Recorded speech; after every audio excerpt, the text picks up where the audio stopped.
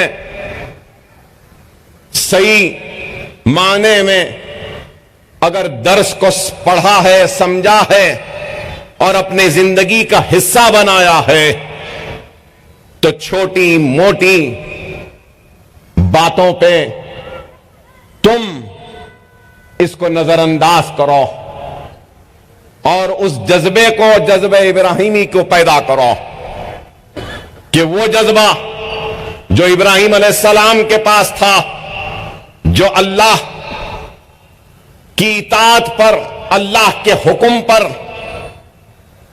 اپنے ہاتھ کو بڑھاتا ہے اپنے لخت جگر کے گلے پر۔ ارے اس کیفیت کو، ایمان کی اس منزل کو ہم کو سمجھنا ہوگا، پہچاننا ہوگا اور اپنے زندگیوں کا حصہ بنانا ہوگا۔ اگر کوئی چھوٹا سا اگر ہمارا حق لے لیتا ہے، یا چھوٹا سا اگر کوئی چھوٹی سی تکلیف دیتا ہے تو ہماری انا بیچ میں آ جاتی ہے، ہماری شان بیچ میں آ جاتی ہے، ہماری شوکت بیچ میں آ جاتی ہے، ہماری طاقت بیچ میں آ جاتی ہے۔ ارے اس چیز کو بیچ میں نہ لاؤ۔ اگر تمہاری عزت سے اگر کوئی کھیل رہا ہے، اگر تم کو کوئی تکلیف دے رہا ہے، اگر کوئی تم کو آزما رہا ہے تو ایسے وقت میں ہم کو صبر کا دامن تھامنا ہوگا، صبر کے ساتھ اللہ پہ چھوڑ دینا ہوگا کہ ہاں اللہ دیکھے گا۔ اور اگر تمہارا بھائی ہے تو نظر انداز کرو چھوٹی غلطیوں کو، نظر انداز کرو چھوٹی موٹی چیزوں کو، نظر انداز کرو ان باتوں سے جن کو تم کو تکلیف ہوتی ہے، اور پھر یہی کہو کہ ہم آگے بڑھتے ہیں، ہم نے تم کو معاف کیا۔ لیکن آج ہم دیکھتے ہیں کہ چھوٹی چھوٹی باتوں کے لیے ایک دوسرے کا قتل ہو رہا ہے، چھوٹے زمین کے ٹکڑے کے لیے ہم دست گریباں ہو رہے ہیں اپنوں سے۔ باپ کے انتقال کے بعد بھائیوں میں جھگڑے ہو رہے ہیں متروکہ کو لے کر، یا پھر جائیداد کو لے کر دو دوستوں میں جھگڑا ہو رہا ہے تو کاروبار کے نفع کو اب تقسیم میں جھگڑا ہو رہا ہے، مجھے میرا حصہ نہیں ملا۔ اور چھوٹی چھوٹی باتیں کو لے کر آج ہم ایک دوسرے کے خون کے پیاسے ہیں یا پھر ایک دوسرے کے دست گریباں ہیں۔ ارے یہ درس نہیں ہے قربانی کا، یہ درس نہیں ہے اس عید کا، یہ پیغام نہیں ہے ارے اپنے خوشیوں کی قربانی دو، اپنے نفس کی قربانی دو، اپنے خواہش کی قربانی دو، اپنی انا کی قربانی دو، اللہ کی رضا کے لیے اپنی اولاد اور اپنی جان کی قربانی دے دو۔ یہ اصل معنی میں قربانی ہے، یہ اصل معنی میں یہ درس ہے، اصل معنی میں اللہ کی اطاعت ہے، اصل معنی میں یہ ایثار و قربانی کا آج ہم عید مناتے ہیں، جشن مناتے ہیں تو یہ اصل ہوگا۔ آج دنیا میں مسلمان سب سے پچھڑا ہوا ہے، سب سے پیچھے ہے، اور بار بار صرف یہی پکار لگاتا ہے، یہی چیخ لگاتا ہے کہ میرے ساتھ ناانصافی ہوئی، میرے ساتھ حق تلفی ہوئی، مجھے میرا حق نہیں دیا گیا، مجھے انصاف نہیں دیا گیا، مجھے پیچھے ڈھکیلا گیا۔ بے شک ان باتوں سے میں انکار نہیں کرتا، ہاں پچھڑے ہوئے ہیں، پیچھے ہیں، ڈھکیل دیا گیا، لیکن ہم کو سب سے پہلے اپنے گریبان میں جھانک کر دیکھنا ہے کہ اللہ نے جب تم کو کوئی موقع دیا تو تم نے اس موقع کا کتنا فائدہ اٹھایا۔ مجلس اتحاد المسلمین حکومتوں سے لڑتی ہے، جھگڑتی ہے، اپنے حق کے لیے، انصاف کے لیے، مسلمانوں کی پسماندگی کو دور کرنے کے لیے ایوانوں میں آواز کو بلند کرتی ہے، اقتدار سے ڈرتی نہیں، گھبراتی نہیں، نہ جیلوں سے گھبرائی نہ ڈری ہے، نہ وقت کے حکمرانوں سے گھبرائی ہے، مجلس ڈٹ کر کھڑے رہتی ہے اپنے موقف پر۔ اور ہمارا موقف کیا ہے؟ ہمارا موقف اپنے حق کا ہے، ہمارا موقف انصاف کا ہے، ہمارا موقف ہے تو ہم کو دوسرے درجے کا شہری نہیں بلکہ ہم بھی اول درجے کے شہری ہیں۔ ایک طرف اگر وہ لڑائی ہے تو دوسری طرف مجلس اتحاد المسلمین اپنے بلبوتے پہ جو ہو سکتا ہے وہ بھی کرتی ہے۔ اور دارالسلام کہ یہ بلند عمارتیں اس بات کی گواہی دے رہی ہے کہ ہم نے وقت کے حکمرانوں کا انتظار نہیں کیا ہمارے لیے عمارتیں بنانے کا، ہم نے وقت کے حکمرانوں کا انتظار نہیں کیا کہ ہماری تعلیمی پسماندگی کو دور کرے، ہم نے وقت کے حکمرانوں کا انتظار نہیں کیا کہ صحت کے میدان میں ہم کو دواخانے بنائے، ہم نے وقت کے حکمرانوں کا انتظار نہیں کیا کہ درسگاہیں وہ اسکول بنائے، بلکہ ہم نے جدوجہد کی ایوان میں حکومتوں سے مقابلہ کیا، لڑا، اور جب ہمارے پاس موقع آیا تو ہم نے اس موقع سے دارالسلام کو حاصل کیا، یہ عمارتوں کو بنا دیا، تعلیمی اداروں کا جال بچھا دیا، درسگاہوں اسکولوں کا جال بچھا دیا۔ یہی امتیاز ہے مجلس کا، یہی فرق ہے مجلس میں اور دوسروں میں کہ ہم اقتدار سے ضرور لڑتے ہیں حق کے لیے، لیکن اپنے بلبوتے پر بھی ہم کچھ کرتے ہیں۔ یہ بلند عمارتیں اور یہ آباد مسلمانوں کا مرکز اس بات کی گواہی دیتا ہے کہ ہم نے کامیاب جدوجہد کی، ہم نے کامیاب جدوجہد کی، زندگی کے ہر شعبے میں ہم نے کام کیا، چاہے تعلیم کا میدان ہو، معاشی میدان ہو، یا بنیادی سہولتوں کا معاملہ ہو، یا پھر قوم کو انصاف دلانا ہو یا ان کا حق حاصل کرنا ہو۔ ہم نے کام کیا، جدوجہد کی، ہم نے مخالفین کی پرواہ نہیں کی۔ مخالفین کا کام ہے مخالفت کرنا اور کرتے رہیں گے وہ، لیکن مخالفین کی مخالفت کی پرواہ کیے بغیر ہم آگے بڑھتے رہے اور آپ کی حق کی لڑائی کو لڑتے رہے۔ ہم نے محنت کی، کوشش کی، اور اس جدوجہد اور اس مصائب و مشکلات کے سفر میں جیل بھی جانا پڑا، پولیس کی لاٹھیاں بھی کھانی پڑی، اپنے سینوں پر گولیاں بھی کھانی پڑی، تو لیکن ہم نے کبھی حق کی لڑائی کے لیے حکومتوں کے سامنے اپنے گھٹنوں کو نہیں ٹیکا۔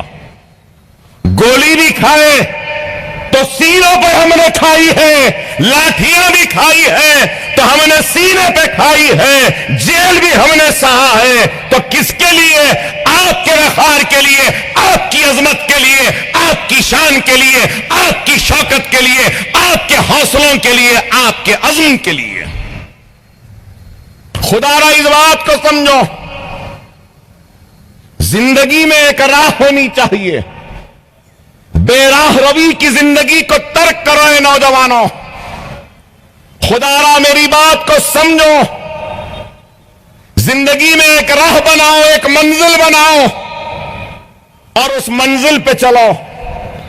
بے راہ روی کی زندگی کامیابی نہیں دیتی۔ نوجوان نسل آج یہی چاہتی ہے اور یہی بار بار کہتی ہے کہ ہمارے ساتھ ناانصافی ہوئی، ناانصافی ہوئی۔ ہاں بے شک ہوئی، غیروں کی ناانصافی پر آواز تو ہم بلند کرتے ہیں، لیکن کیا کبھی تم نے کبھی اپنے گریبان میں جھانک کر دیکھا کہ تم نے اپنے آپ سے کتنی ناانصافی کی ہے؟ اپنی قوم کے ساتھ تم نے کتنی ناانصافی کی، اپنی ملت کے ساتھ کتنی بڑی ناانصافی کی۔ آج ہم کو اس بات کو سمجھنا ہوگا کہ اگر آج ہم اپنے زندگیوں میں ایک تبدیلی نہیں لائیں گے تو پھر ناکام ہوں گے۔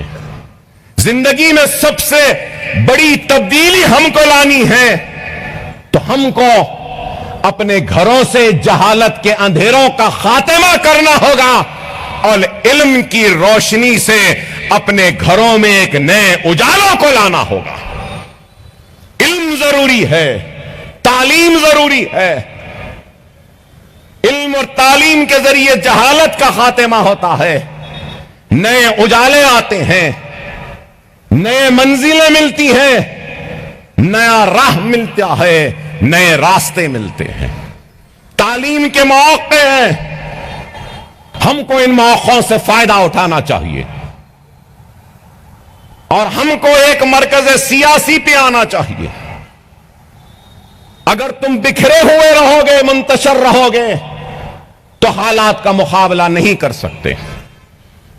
نوجوانوں کی سب سے بڑی کمزوری اگر کچھ ہے تو معاف کرنا میرے نوجوانوں، سارے نوجوانوں کی نہیں کہہ رہا ہوں میں، لیکن ایک اچھی خاصی تعداد ہے نوجوانوں کی، ان کی بات کر رہا ہوں۔ ان کا کام کیا ہے؟ رات کو جاگنا، فجر کے وقت سونا، ظہر کے بعد اٹھنا۔ ارے وہ قوم جو فجر کو نہیں اٹھ سکتی، صبح نہیں اٹھ سکتی، وہ قوم دنیا کی دوڑ میں سب سے آگے کیسے رہے گی؟ دیر سے اٹھنے والا ہی ہے وہ جو دنیا میں سارے دوڑ میں پیچھے ہے۔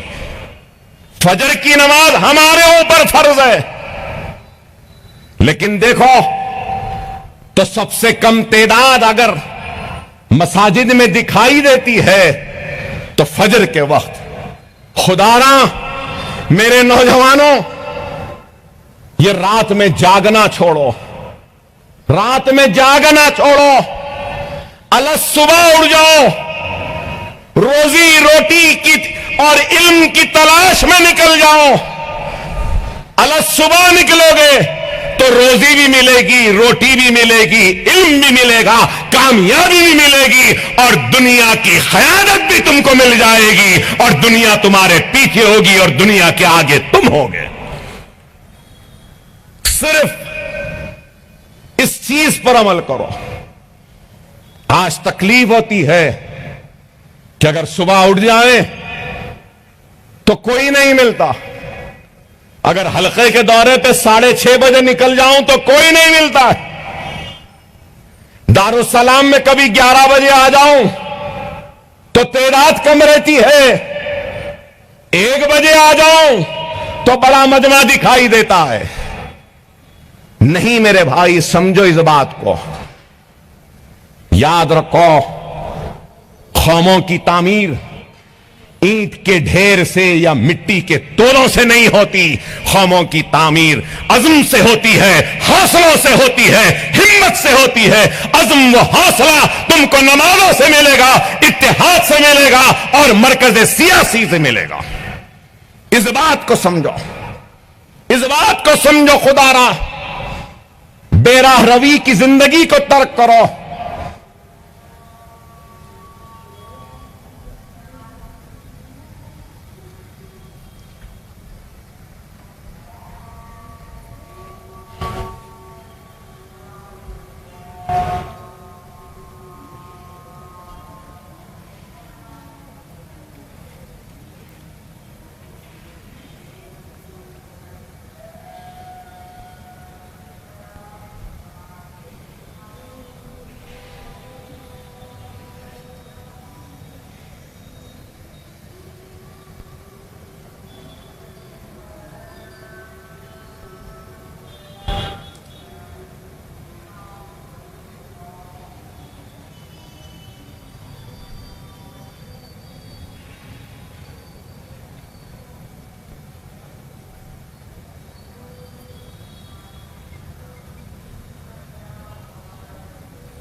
گیا.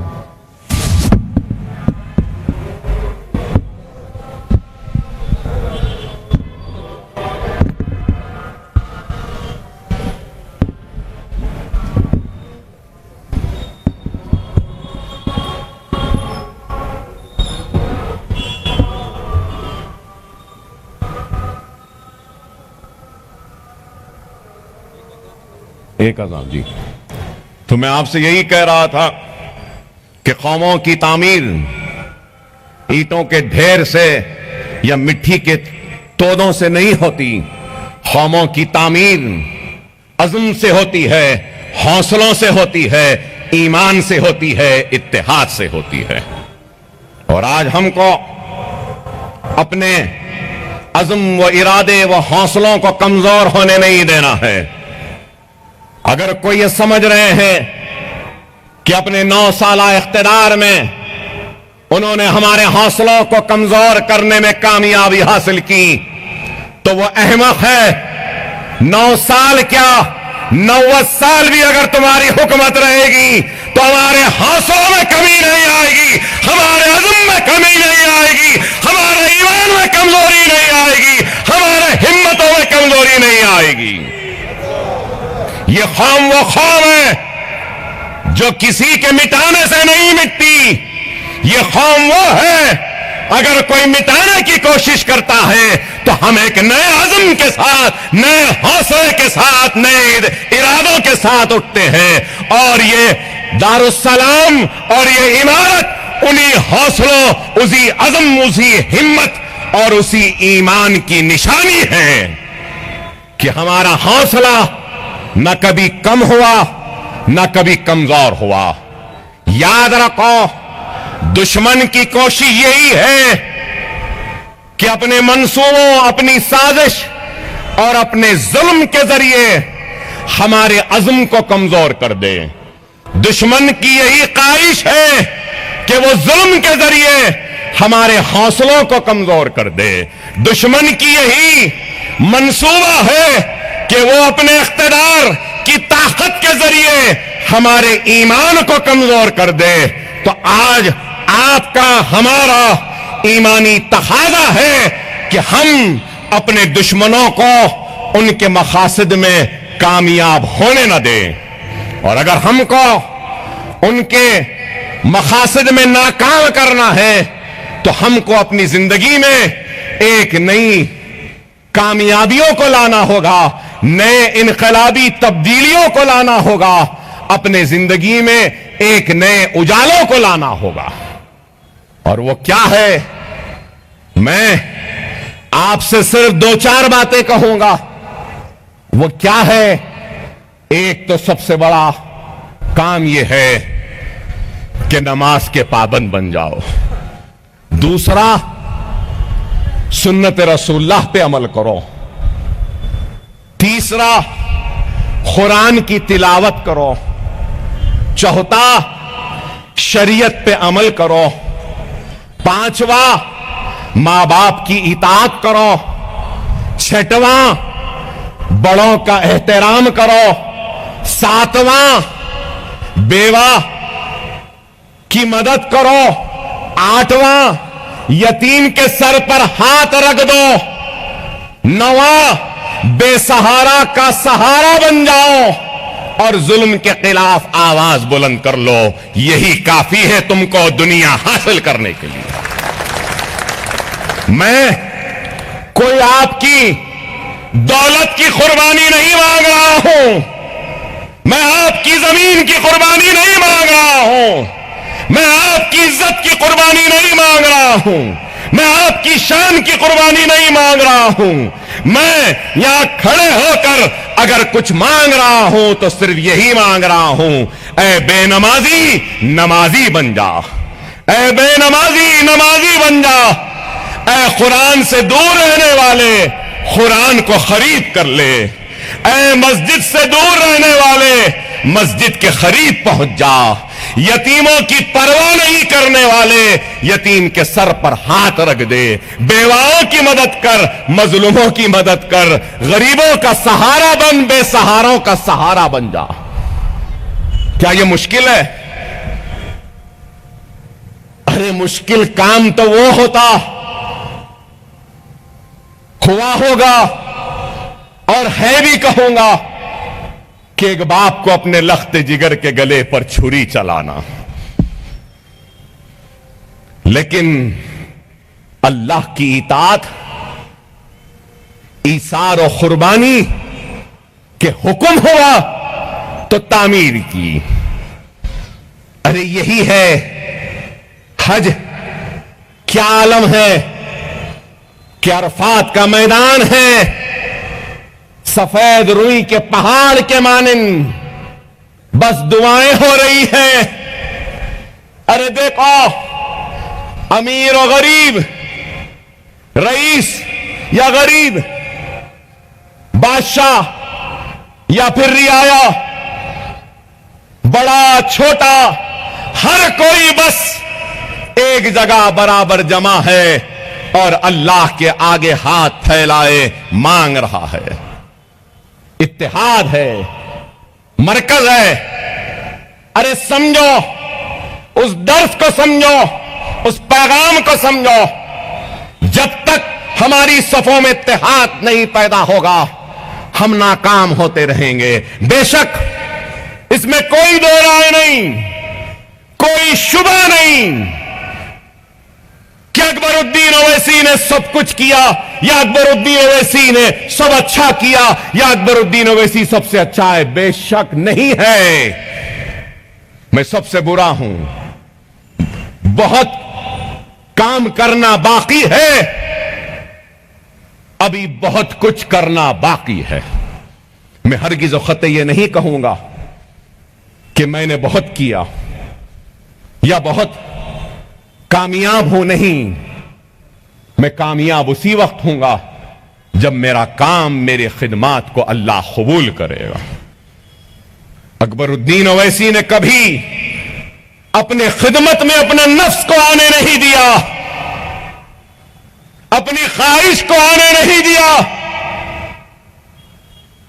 کوئی یہ نہ سمجھے کہ اکبر الدین اویسی اپنے خدمات، اپنی قربانی اور اپنے خون یا اپنے جیل یا اپنی محنت کے عوض میں اپنی آل کے لیے، اپنی اولاد کے لیے کچھ مانگ لے گا۔